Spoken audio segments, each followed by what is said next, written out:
We are now live with the next DBT skill workshop. Yes, folks, that's right. I'm Dwight Hurst, your DBT skill instructor, psychotherapist, and hair and fashion consultant for this session of the DBT skills workshops.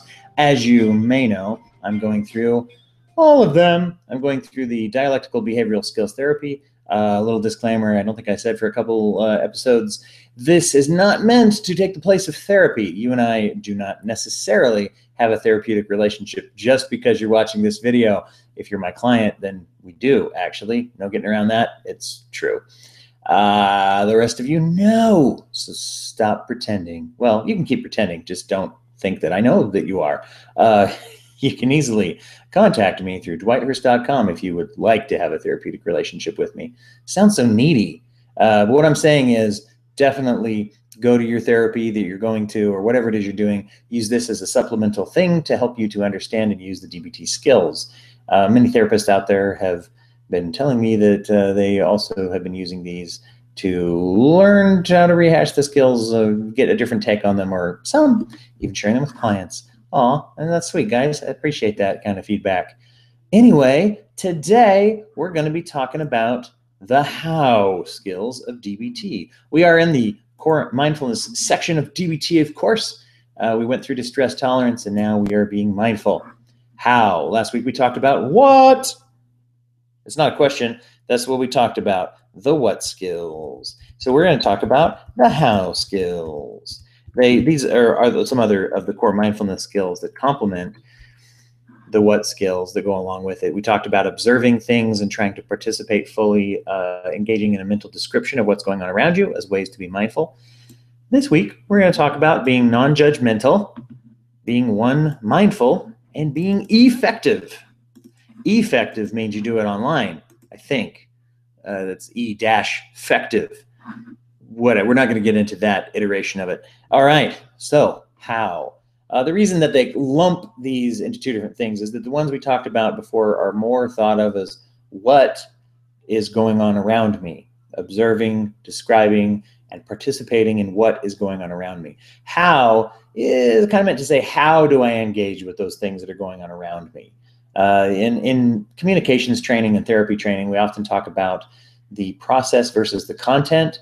The content is kind of the thing that's happening, the thing we're talking about. If you and I are talking about Pokemon, and I pray that we are, then we're going to be talking about Pokemon, Pikachu, Snorlax,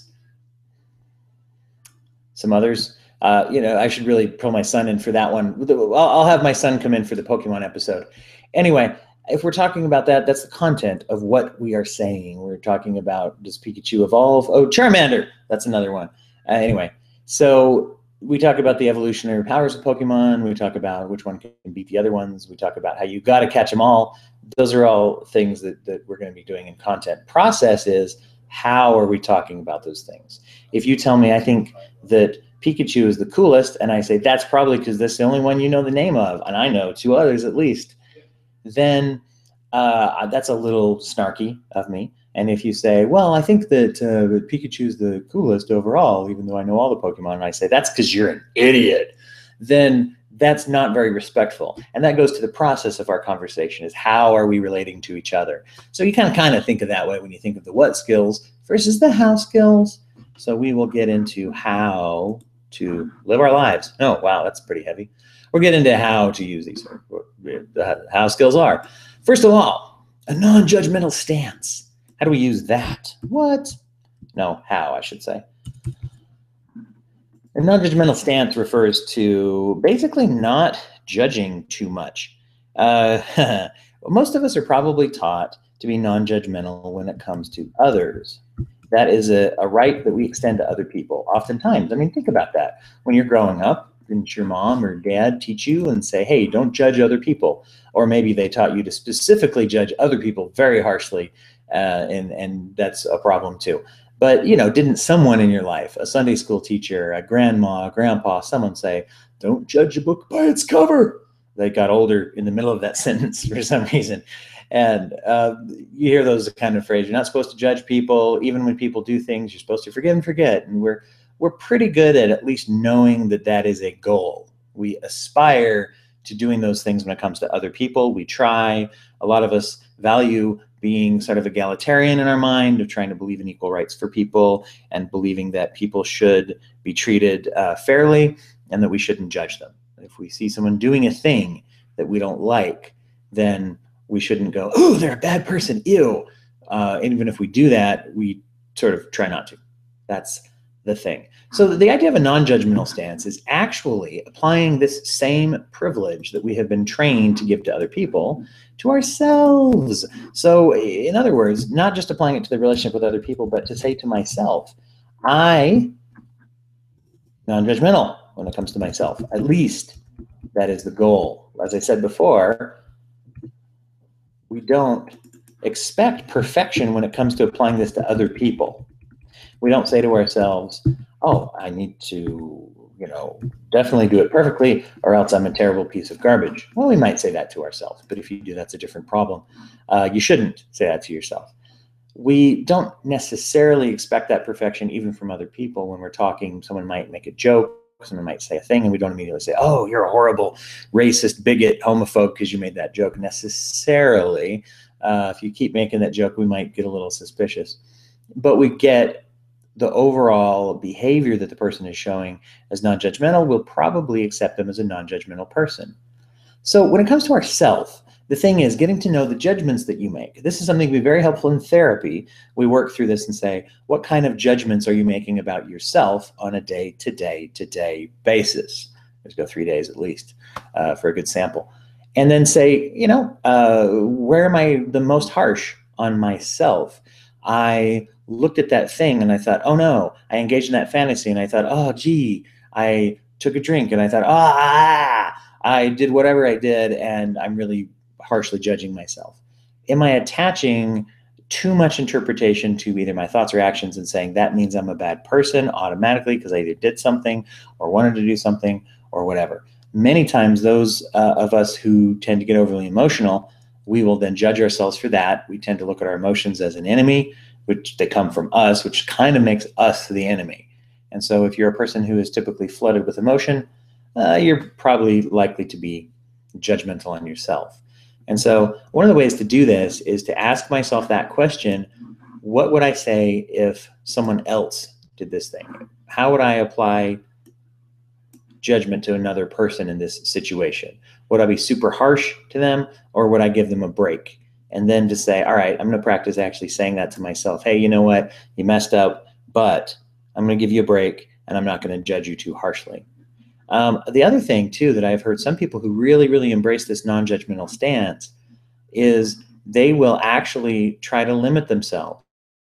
Every themselves saying, I am a. Basically, it's when they start making these I am statements. Anything about themselves, they tell themselves, nope, don't do that. Because that's, whatever, delete. There you go. Don't do that because I'm not qualified to be judgmental. I am maybe emotionally not so healthy right now. I am feeling unstable right now. I don't feel like I am qualified to make a judgmental statement, even about myself. And that's kind of a radical way to approach this. But guess what? That can be pretty effective. So you can police the self-talk that you are having with yourself to see how judgmental is it. And you can try to eliminate it just the same as you would if you were trying to be less discriminatory towards others, if you were trying to be more accepting towards others. One-Mindful. What does that mean? One-Mindful. I think that's a band from England, right? All the teeny boppers are into that. No. One-Mindful. It's basically pretty simple. It comes down to one of the core elements of mindfulness, which mindfulness is most simply interpreted as trying to live in the present. Okay? So being one-mindful is actually, it's a pretty, it's one of these things that's very simple to understand and then hard to apply. One-mindful just means doing one thing at a time. Sounds super simple to say. However, what we're talking about is actually doing one thing at a time mentally. Now, neurologists tell us that we really can only do one thing at a time. That's one of the reasons they say don't text and drive, because I might think that I'm texting and driving, but actually my brain thinks that I'm texting, and then it thinks that I'm driving, and then texting, and then driving, and then texting, and then driving, and then texting and driving. You see what I'm saying? So you visually see it if you're watching this on YouTube. So it switches back and forth. It divides my attention. So the brain can only really give attention to one thing at a time is what the experts tell us. No matter what they tell us, we always believe that they're full of crap. We really do. We don't believe that it's only doing one thing at once. We think, oh, I'm a great multitasker. No, you're not, at least not medically speaking. Your brain is switching its attention. And so the idea of being mindful, once again, here's a simple question to ask yourself. How, since we're doing house skills, how many things am I doing at once right now? This is something that those of us who are anxious people by nature, yours truly would be one of those people, we have to watch, because I'll tell you, I do this almost every day. I come into my office, I look at the clock, I see I have a few minutes before someone comes in. Oh, that doesn't happen every day, but it does some days happen. So I come in, I look at the clock, there's a few minutes, I turn on my computer, maybe I go grab the mail, maybe I'm opening the mail. As I open my computer and I open my email and I start to say, oh, I got to answer those 3 emails. I should make a little to-do list for today. So I start to make a little to-do list for today. At the same time, I'm opening my mail and I'm reading my email, and then all of a sudden my phone has a little buzz thing and I don't know where I put it. And so then I look at it, and then all of a sudden I have to pick up a plastic rhino because I need another thing to do. And that's an example that I can do. And I have to make him dance like I have to try to make it look like he's walking across the screen. And next thing you know, I'm doing 4 things at once, all of them quite badly. And that's just a thing that we can get into without even thinking about it. And next thing you know, I'm really resenting my whole life and the plastic rhino as if it's their fault, sort of a thing. And I'm a victim to life being a bunch of crazy nonsense. And it's not very much fun. So asking that question of yourself can be very healthy, which is, like I said, how many things am I doing right now? What is the most important thing that I should do right now? What's the most important thing of all the things I'm doing right now? Which one do I want to do if I only could do one at a time? Because neurologically speaking, that's the truth, people. That's what they say. All right. Last one. Being effective. This kind of compares to one of the distress tolerance techniques that we talked about. Oops. It reminds me of a time way back when, on video number 4, 5, I don't remember, where we talked about pros and cons and pros and cons and pros and cons. Okay, there we go. Professionals and convicts. That's not really what that means. Pros and cons is a distress tolerance skill that we talked about, where you're looking at not necessarily the pros and cons of a certain situation, like we typically would mean when we say that phrase. We're looking at the pros and cons of being healthy, the pros and cons of using coping skills rather than just doing what my gut tells me to do. And when you're a person who becomes emotionally overwhelmed, it's really helpful to say, you know what, let me not do that thing that makes sense to do. Because what makes sense to do might be quit my job in a big huff, hurt myself, make plans to end my life. And those are kind of just nuclear dramatic options that come up. Maybe it's end a relationship that I don't need to end. Maybe it's yell at my friend for that thing I think they did. Maybe that's my gut reaction to those things. Maybe it's never talk to that person again and be avoidant. If I've learned that those aren't healthy, then I might say, what are the pros and cons in a distress tolerance way to calm myself down? What's the pros and cons of being healthy? This is kind of similar to that. What effectiveness is like looking at saying, what is the effective thing to do? What is healthy? And you guys are going to be able to predict, if you watch any of these videos, probably the question I'm going to tell you to ask yourself. You can start out by saying, what is healthy? What will work? What's most likely? What will get me what I want? I guess a sub-question to that is, what do I want? Right? What do I really want? There we go. What stew I want? What kind of stew do I want for dinner? All right. What do I want? What will help me get what I want? What is the healthy, effective thing to do? It's just basically asking yourself what's effective. But then here, you guys all know my favorite trick question, which is, what would someone more better than me, more blank than me do? And in this case, you could, if you want to, insert that word effective there. What would someone more effective than me do in this situation? Huh? What? That's a good question. What would someone more effective than me? Was someone who was really good at this, what would they do? And you know what I find? I really love that trick question, because most of the time, if I ask myself, what would somebody really good at social skills do right now? I might say to myself, oh, well, they would just tell a joke. And if I think, well, I don't know any jokes I can tell right now. Well, then what would they do if they couldn't think of a joke? That's the follow-up, because it didn't work for me the first one. Oh, well, they would just hang out and laugh at other people's jokes. Oh, I can do that.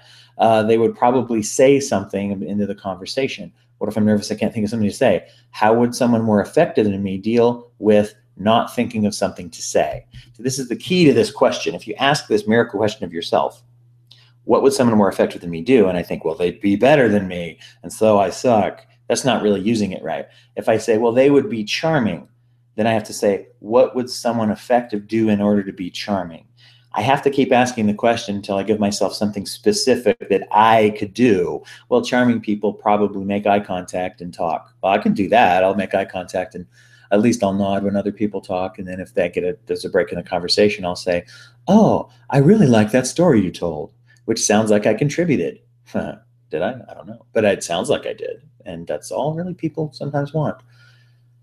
So what would someone do that would be effective? What would be the right thing to do in this situation? I have also found, going back to the idea of wise mind, which is another one of these videos, deep inside ourselves, we often know.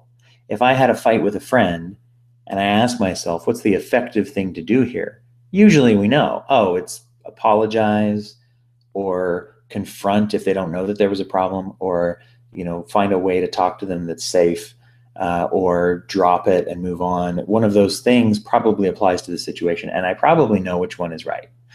I probably just don't want to do it. Speaking of stew, which was really just a misspelling that I did a minute ago, it wasn't really the word stew, but I'll go with it. I had a boss once who came and talked to me when we had it was sort of a conflict. I was working in a place, who cares?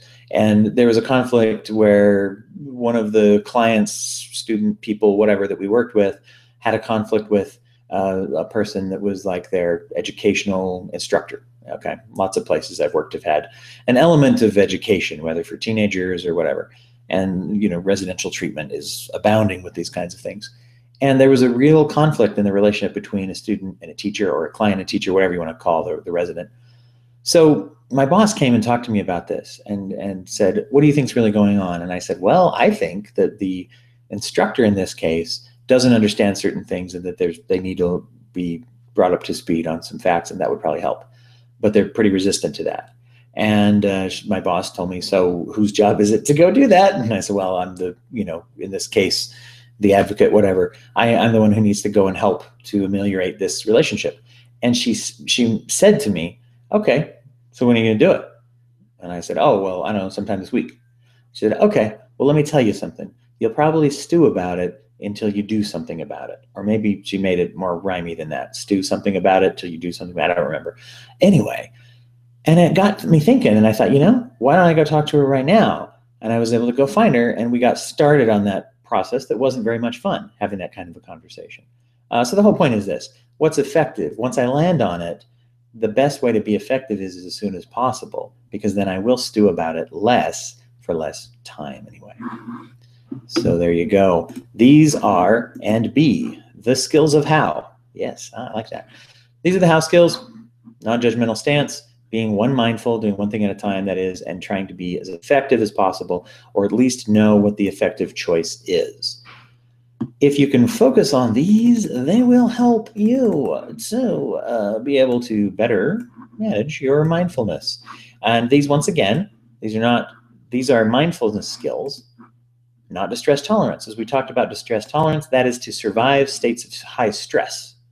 These skills are more things to practice when you're not stressed out. These are ways to try to live your life so that you will be more mindful and therefore more well-adjusted and healthy. There you go.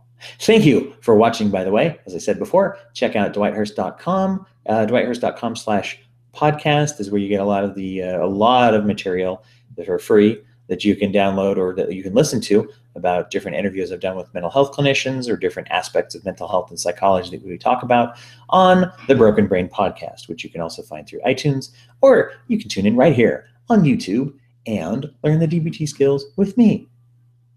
And, of course, the Plastic Rhino. Thanks, everyone. Have a good week.